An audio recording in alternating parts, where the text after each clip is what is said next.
Tonight on The Lands. A world television premiere. Here I share a sense of shame being a white man in a country where white men do nothing but buy bodies of young women. An examination of sex tourism in the Philippines and the young women it traps. Mas for me na boyfriend. Selling Sex in Heaven is narrated by Kiefer Sutherland. The final option for girls like Mila are the casas or brothels where the local Filipino men go. The girls are locked inside and a guard lets customers in every 15 minutes. That wasn't prostitution. It was slavery.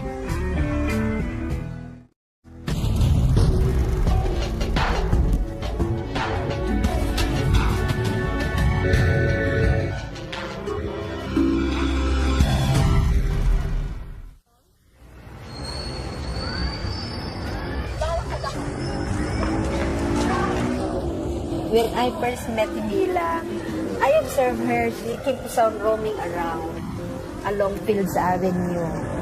I thought she is crazy because she doesn't stay put. She goes from one place to another. Then I found out that she is just too friendly, that she wants everybody to be her friend. Well, actually, I was sitting taking a rest in the Fields Avenue area, and she approached me. And she immediately sat down beside me and started becoming very affectionate. She had her head on my shoulder and her arm around, and she just seemed so vulnerable. She was so small and so tired.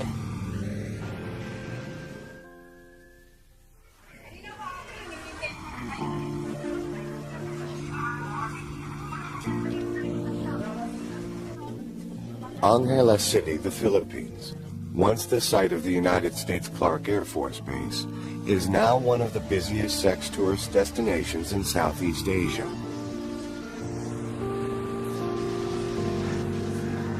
Men come from all over the world for some male bonding, cheap beer, and even cheaper women.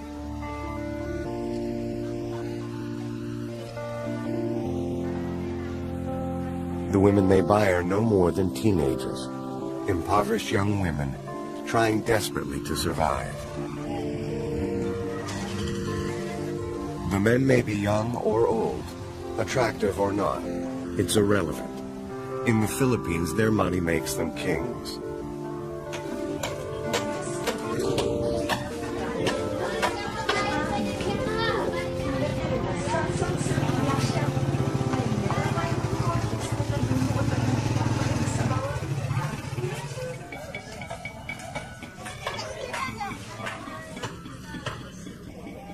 Mila works at Heaven, a little bar on Blowjob Alley. And like thousands of other bar girls in Angeles, Mila lives in tremendous hope that someday one of these foreigners will rescue her.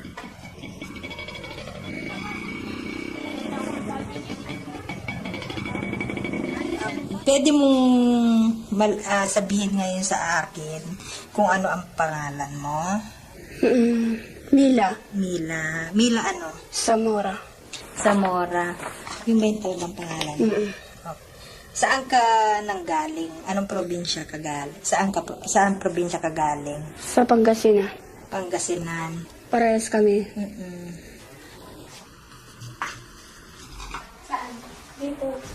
I do some interviews with the women, and then of course as the start of organizing them, you do some chatting with them, so that getting to know each other, so that they will be able also to know me and familiarize my face and who I am also, what is my role there, why am I there. Anong oras ka daw pumapasok? Dati, alas 10. Alas 10 ng umaga? 10 o'clock in the morning. Hanggang anong oras? 10 o'clock in the morning. Come back 4 o'clock. 4 o'clock in the morning also. You come back, you come home at 4 o'clock in the morning. Okay. Who is this? Boyfriend. Boyfriend from America. America. Where did you meet her? Him? Alan. Alan. Si Alan, come on. This is Alan. Up to now, boyfriend mo pa rin siya ngayon. He come back December. He will come back in December. And this is you. Very nice. This is Alan. Mila. This is Mila. To some extent, they live a fantasy. They live a fantasy that someday some white man is going to fall in love and take her home with him. And certainly that happens enough times, maybe as many times as a young black youth in the U.S. gets to make the NBA, that dream is one that keeps them reinforced. Stephen works with Agnes on a Canadian-funded development project. They're helping the police educate the public about the prostitutes living in their midst. Our source speaker is none other than Dr. Steve Perot.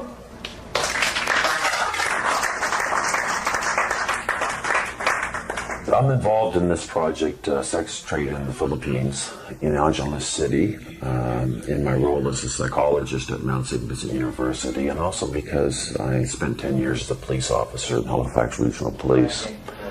I think one of the ideas was that in a society like the Philippines, which is still quite hierarchical, it was important to have somebody who would have some credibility with the male police officers, to lend some extra credibility to the project, to provide, I think, maybe a different image of foreign men than they're used to.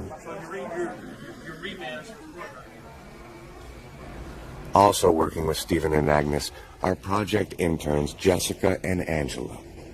Fresh out of university and full of idealism, they're going to change the world. Since I've been here, I've just wanted to have this big dream of making some kind of macro level change and changing the lives of not just individual women, although it's nice to have a rapport with them and have individual relationships with them, but to make a bigger change to affect all of the women. And however unrealistic that is, I think it's really necessary for my state of mind to think that I can in some way help with a big change that can happen here.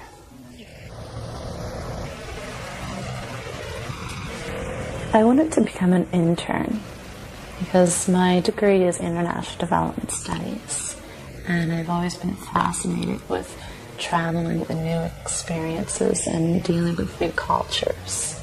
My main goal of the job is to interview as many of the women as possible and do it in a light that they trust me. I find it very important to build up that trust and build up a friendship.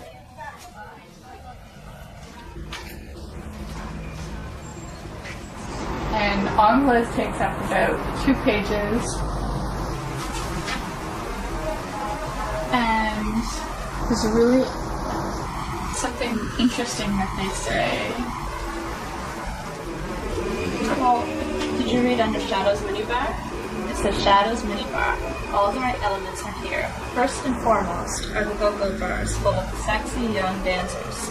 There are over 50 go-go bars full of attractive and readily available women eager to show you a good time. Valley Bagel is non-stop party year-round. Recreational sex is a sport of choice. You can get loaded and laid regardless of your age, sex, physical appearance, interpersonal skills, wealth, or social class. Isn't that wonderful? Yeah. Well, I think we've all seen those men here. A lot of the customers that I have been able to talk to, I've been very disturbed by talking to them. Very, very sexist. ideas, very, very racist ideas. They degrade the women a lot.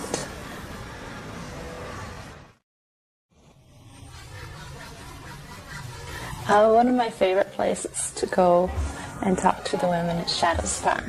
I was up there at one point talking to them, and this customer came in, sat down, and the girls stiffened. They knew who he was, and they were all whispering in my ear, like, don't talk to him, he's not a nice person, you know, just avoid him. And at one point he was going around saying, and who's going to be the lucky woman I get to sleep with tonight? And he was pointing to each one of them. You? Maybe you? No, not going to be your turn tonight. And he pointed to the next person. You? Could it be you? No, not going to be with you tonight. So I just tried to continue to ignore him. And then he pointed at me. He's like, well, I especially wouldn't sleep with the white woman. And I turned around and I just wanted to say, like, you don't have enough money in the world to sleep with me. And I opened up my mouth and I bit my tongue literally to stop myself, because that would be indirectly insulting the women. It's interesting walking in the Fields Avenue area or anywhere in this city as a white man, because immediately you are a customer.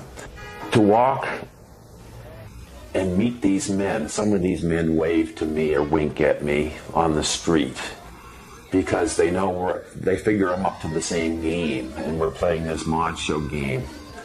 And, you know, I saw a man, 65 years old walking with a young woman 20 years old hand in hand. I can understand he doesn't want to get old, but that happens. And the fact that he can't draw the line between some fantasy in his head, if his fantasy comes at the cost of such exploitation, he's gotten so far away from any sense of morality a human being can have on either moral grounds or human rights grounds. Here, I share a sense of shame for being a white man in a country where white men do nothing but buy bodies of young women.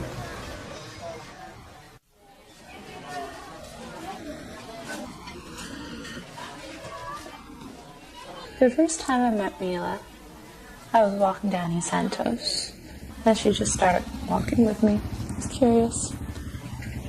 And I see her a couple times a week, and she's so friendly and so loving. Sometimes I'm wondering, like, why is she so friendly? Is it because she doesn't get enough general affection? Is the only affection she's shown connected with people buying sex? And she's not worried about that with me. She knows that it's not going to be an exploitative relationship. When she first met Steve, she was very shy. She wouldn't even look him in the eye. And then she got used to him very quickly and realized, no, he's a friend. Buying sex is not the reason he's here. And now she just loves him.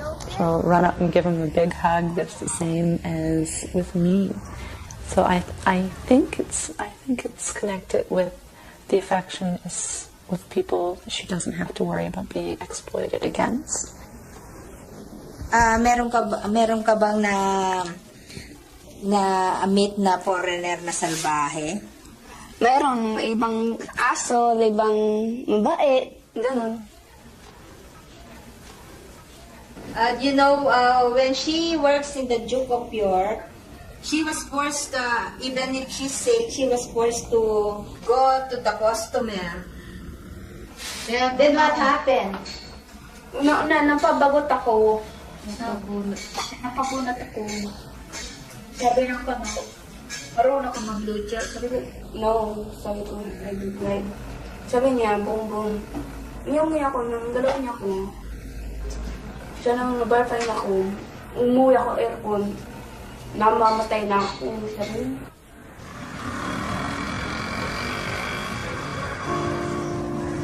Mila is 21, And though she looks and acts much younger, she's already had a lifetime of experiences. At the age of 12, she was sent from the provinces to work in Manila as a housemaid. A few years later, she was recruited, or enticed, as they say here, to work in a factory. The woman who brought her from Manila took her to a bar and then disappeared, leaving her all alone. The woman probably sold her.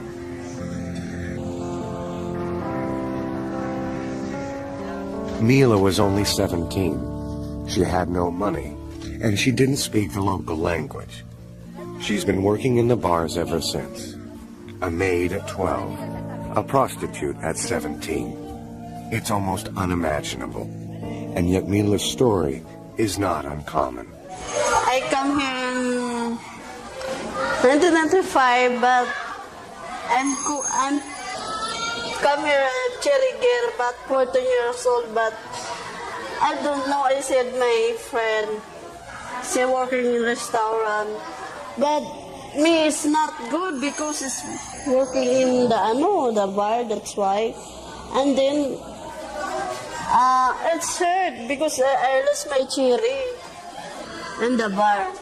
A lot of the women have been raped or sexually harassed, sexually assaulted, and this is a common theme that runs through them.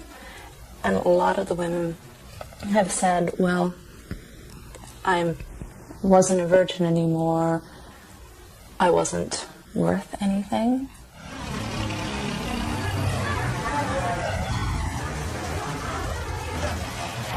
You know, in the Philippines, we have this patriarchal system wherein we look up on the men while women are just the second-class citizen. That's why if the man goes to the bar, it's even, you know, an ego for them, you know, because they are really this macho, you know. They prove themselves that they are really man.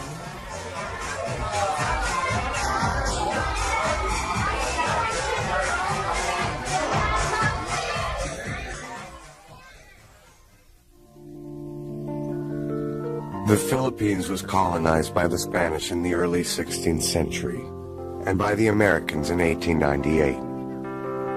Filipinos joke that they've had 400 years in the convent and 100 years in Hollywood. Such a unique colonial history, and particularly the imposition of the Roman Catholic Church, has had dire consequences for women.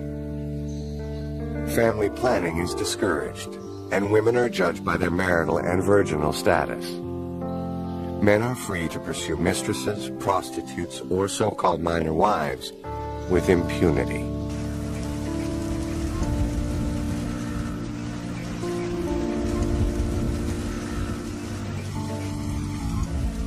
The Philippines is a land of striking contrast. Great beauty, wealth, and resources, alongside tremendous poverty and destitution. I think the girls become bar girls because they have no choice. You know, if their choice is to live in extreme poverty or be a bar girl and make money, that's not a choice. And they do it because they need to survive, and their families need to survive. And there's no social security net. If you don't have the money, then you starve.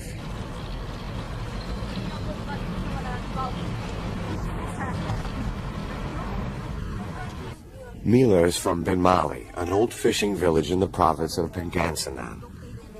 One reason she became a bar girl is because of the poverty of her family. She is the fifth of 10 children and only went to grade 6. According to Filipino custom, the older siblings are responsible for the younger ones, so most of the money Mila makes is sent home to her family. Naiiya ako ng first time ko na sa Filipino. Mas sige na. Mila's agreed to take Agnes and her friend Feli, who speaks the local dialect, to meet her family in Benmali. When we are on our way to Pangasinan, she always kept on telling me she's shy. She's very shy that we will see their situation and we will meet her parents. She told me that their house is very small and they have nothing to show us. They have no livelihood. Only the mother, who is a laundry woman. That's why she's very shy.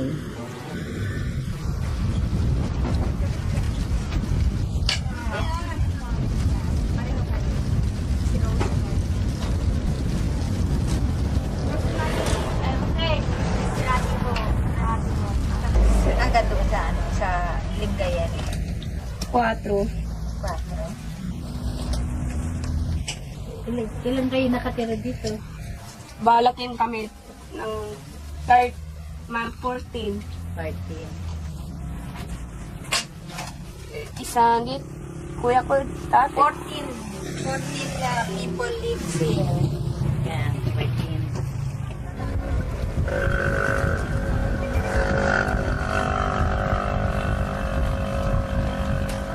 Ano sa English? I see the one in the nice girl.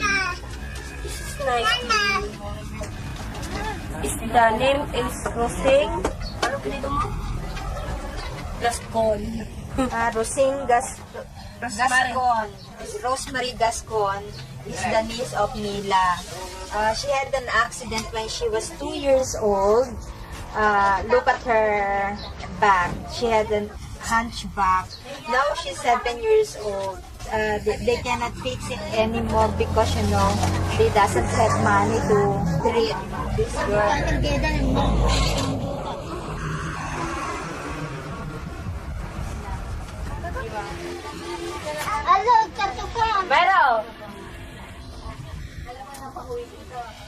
I think before the father was working as a helper in the fish pen, but now since he's a hard drinker, when we met there, he was drunk already.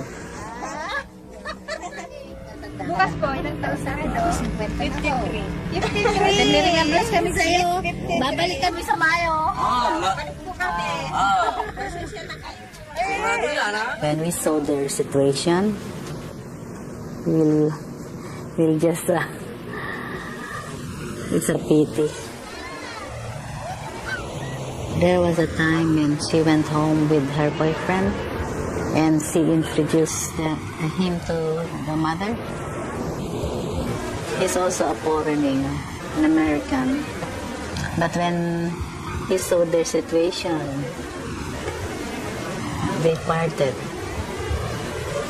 Maybe some foreigners thought that if you have a big family, you have to support them. Especially in the case of Mila, they are very poor.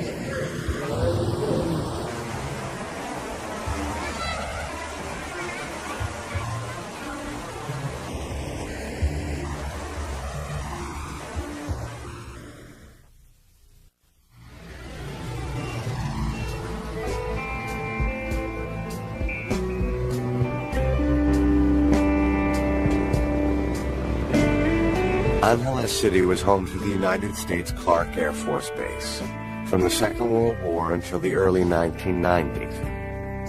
It was the biggest American base in Asia, with more than 40,000 people stationed there at any given time. And where you have military men, you have lots of rest and recreation facilities. So all around the perimeter of the base, you see the sex industry. Just for the foreigners.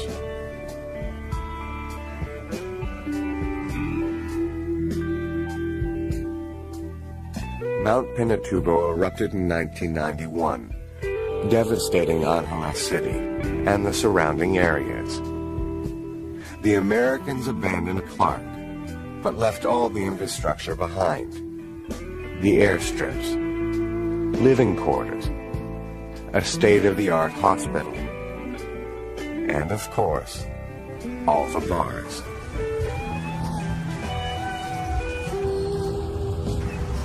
Australians, retired Americans, and other Westerners bought up all the bars by marrying Filipino women. Military prostitution was quickly replaced by sex tourism on Fields Avenue.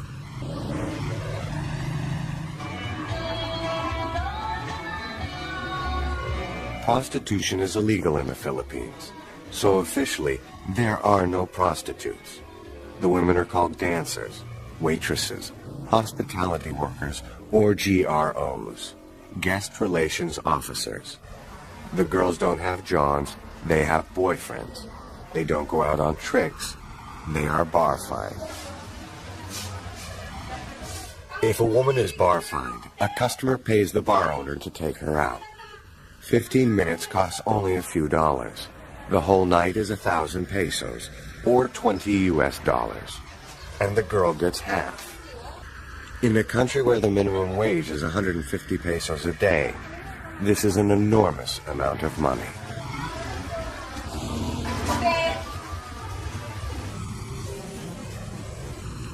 Another piece of the infrastructure left behind by the Americans is the social hygiene clinic.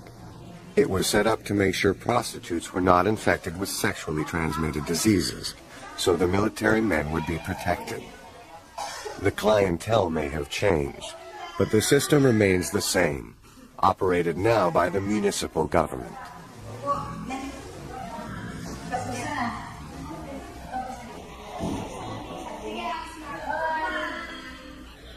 Mila and the other 3,000 bar girls in Angeles are checked weekly for infections. After getting the test, which the women pay for themselves, they wear tags on their bikinis, proclaiming them clean. It's a catch-22 for the women. Since prostitution is illegal, but also regulated by the government, and a huge double standard since male customers are not registered, checked, or criminalized in any way.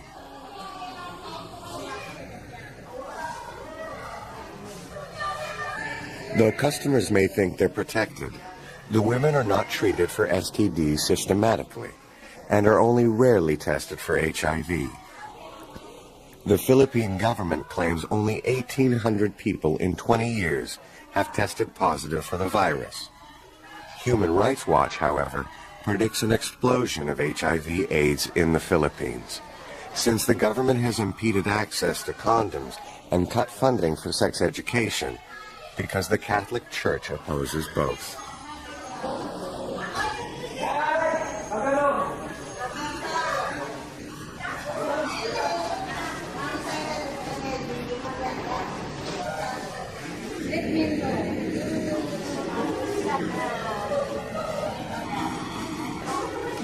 So, after you get your pro book, health card, your health card, what do you do next? You go to the table. And what do you do at the table? To know who you are, and then you are submitting for a smear.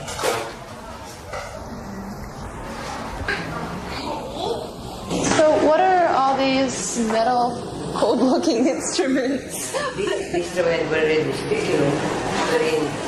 you put it to part it out. So there's a whole bunch of them? Yes, whole bunch of them. And is there only one girl in this room at a time, or is there a few waiting? Or? They all line there, then one by one they sit. So at home, when women go for pap smears, it's very personal, private. Yes. So there's not the same privacy here. There is no pap smear here. This is only smear. The smear. The pap smear is you only and the next step. So the difference between a smear and a pap smear? There is a difference of smear and pap smear. Because the smear is only where they look for you have some venereal diseases. Now the pap smear is general cleaning. General cleaning if you have something like, for example, disease, something like that. So the smear, it's just a quick smear. Yes, quick smear. How expensive is it? You said there's cherry girls, virgins who come here every week as well? Friday. So why do virgins who are working in the entertainment industries have to get a smear every week? Well, it's like this. We have a problem of virgin girls. Telling us that she's a virgin. Now, some guys like virgin girls. I say, okay, I will marry you. You're a virgin, that's what you do. So we will protect the establishment and the formal just make it true. Now, how I will know that you are a virgin or not? That is the main reason. Now, another reason is that all girls who work in the independent industry, especially in the respect, even if you are virgin or not virgin, you submit for a medical check. So is this set up partially or fully to protect the customer? Yes, of course.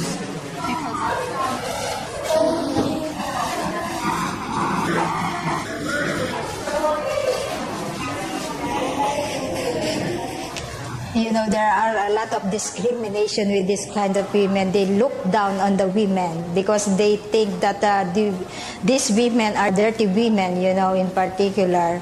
And, you know, because, you know, you keep on going from one man to another, and they look like Mary Magdalene.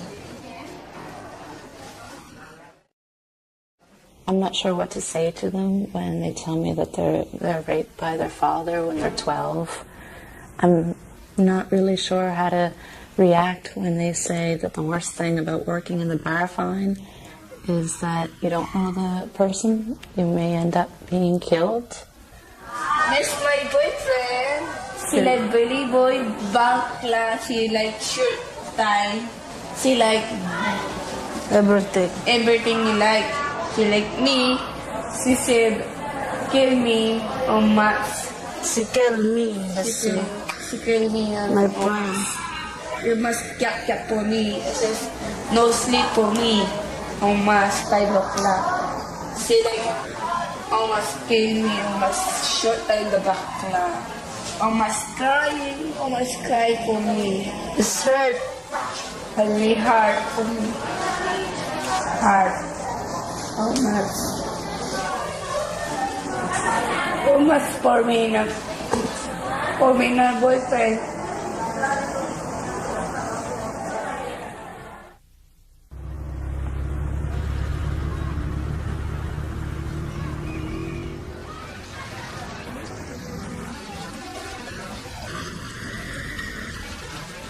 Bar girls have few options when they're too old to work, and they're old by the time they're 25.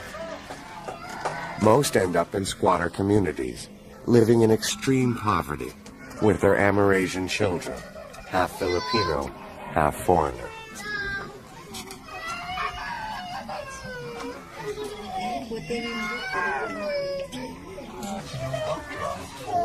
Agnes works with women like Preciosa Calampiano, who lives in a slum with her Amerasian son, Paul. Paul's father was an American pilot who abandoned them more than 20 years ago.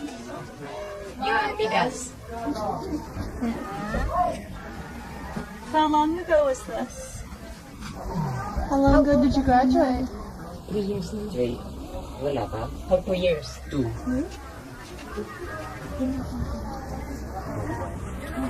And yung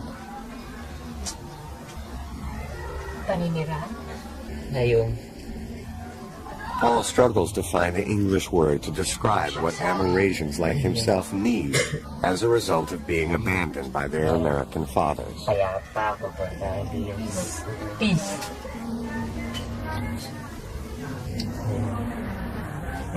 Ano pa? Yung tungkol sa'yo. What about you, Nanay? What's your experience being a mother of an Amerasian? Do you have any experience being a mother of the Amerasian? Do you encounter some, you know, I don't discrimination? Hindi.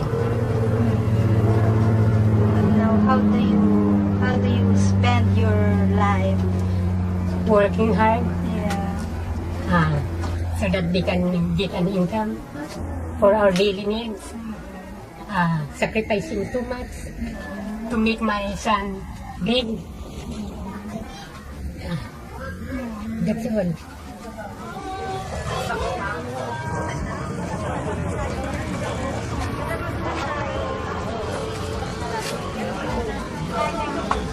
Another option for older bar girls is to become a mama-san, a manager or pimp for the younger women. They arrange dates for the girls and collect bar fines from the men. She shares it with Beth. So Mila sleep here also. Mila and Beth live in the back rooms of heaven with their mama-san named Shirley. Here, this is a picture of Beth. And here's son. Can we get up? Can you tell me about your job as a mama son? How you arrange deals for the girls? Explain that. I work as a mama son. I sit there and sometimes customer, and then ask the customer something to drink, and then if they have some good time somewhere, that's all. Okay. So if they come here, they get mostly head here? Yeah, mostly the head. Okay. Why would a customer come here rather than Fields? What would be the difference? I think that's big different. Some in Fields Avenue, if the guys ask, you know how to make head, and then the girl, they said, no, I don't know how. But here, they said already. So the girls in the Fields make boom boom. Only. But here they give. But here they give it. When one of your girls goes, is bar fined, where did they go to have the sex? Sometimes in the hotel. Okay. Ever back here in the rooms? That's not what this is for. Okay.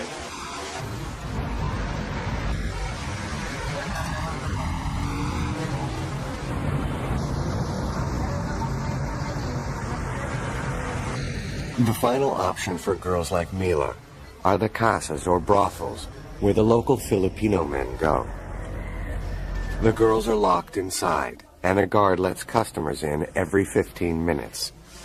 In many ways, bar girls are much better off than the casa workers, who get about 50 cents a customer and have up to 15 men every night.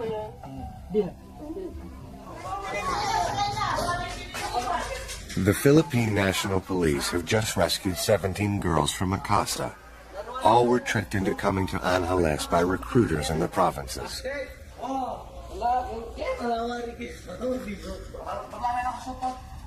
Yes, the casa looks like a shanty house.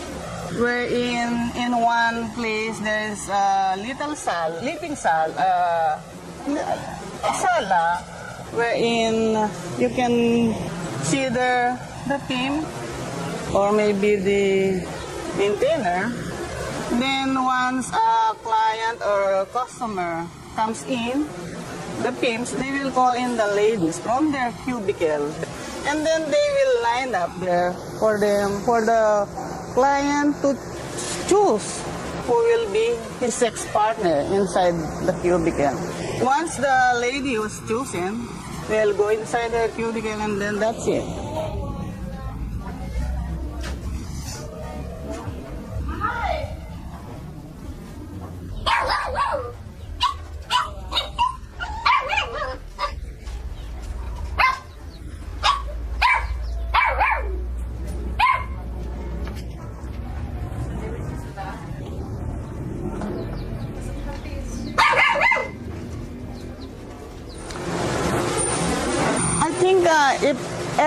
If anyone who could go there and see that kind of situation, no one will tell that that's fine. Imagine, as if they're slave. Imagine how they were treated when they were given their food. Oh, I can't describe by. As if you see a dog eating under the table.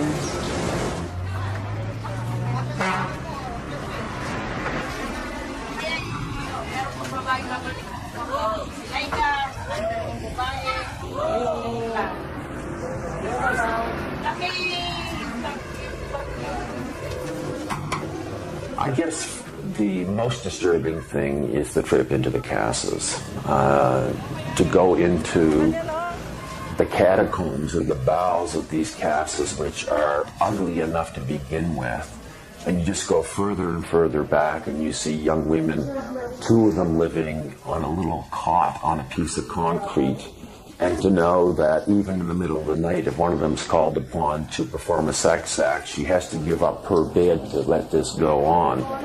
To recognize that there is no way out of there, that you could be born, live, and die in those catacombs. And that is very disturbing. I don't think that many can even visualize how gut-wrenching being in there is. How long have you lived here?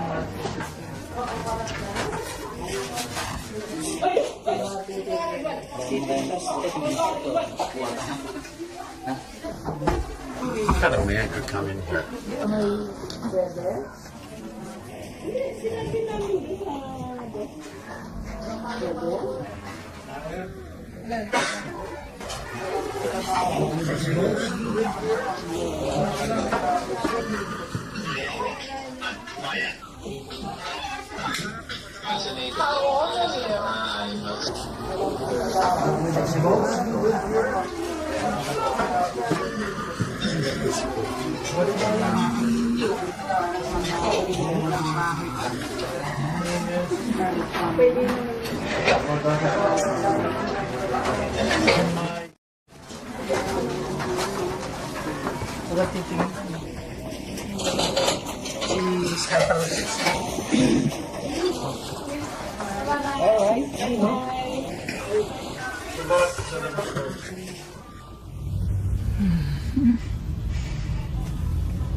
I've never felt so sad to be a woman.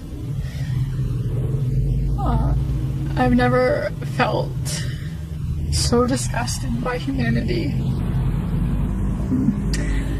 To see these girls living in rooms that were no bigger than 8 feet by 4 feet, 2 to a room, living there 24 hours a day, with nowhere to go, was disgusting, and I felt sick to my stomach, and I wish I could have thrown up so that people would have known exactly how disgusted I was. And I felt guilty when I left because it was like I was leaving them behind, and I don't want anyone to feel like that, and it makes me feel like not what I'm doing is useless, but how much can I really achieve. And what I'm doing is that the work that I'm doing with women is ever going to reach women who are so low on the totem pole. You know, I have this idea of prostitution, and that wasn't it. That wasn't prostitution. That was something completely different. It was slavery. It was the most horrid thing I've ever seen in my whole life.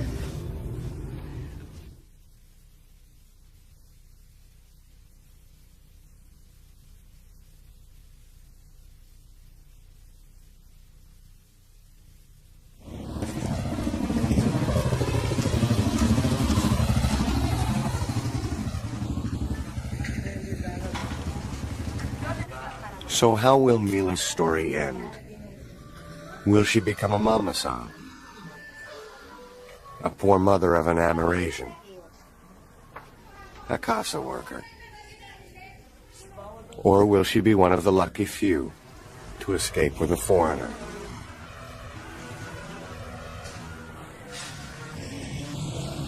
Mila got pregnant to an American.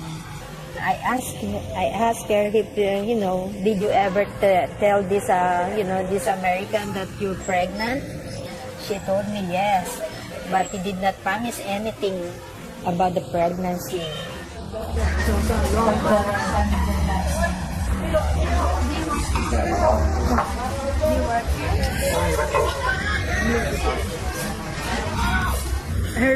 Her hopes is, to get another foreigner to give her a good future.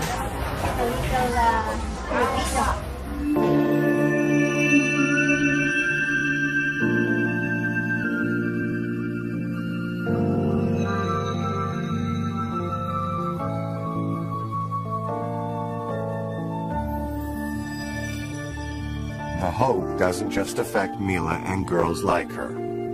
All these children suffer as well. Some will end up in the bars. Some will find work in factories. But most will live out their lives in poverty. Papa, Ines, Tito, Colin, Sham. Correct?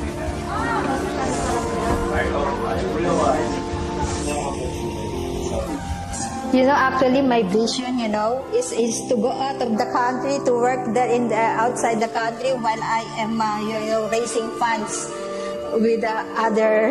I don't know if this is an impossible dream,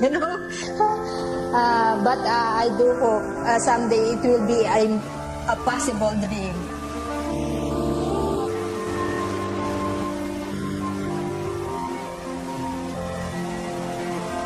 Before, Mila is hoping that Alan would marry her.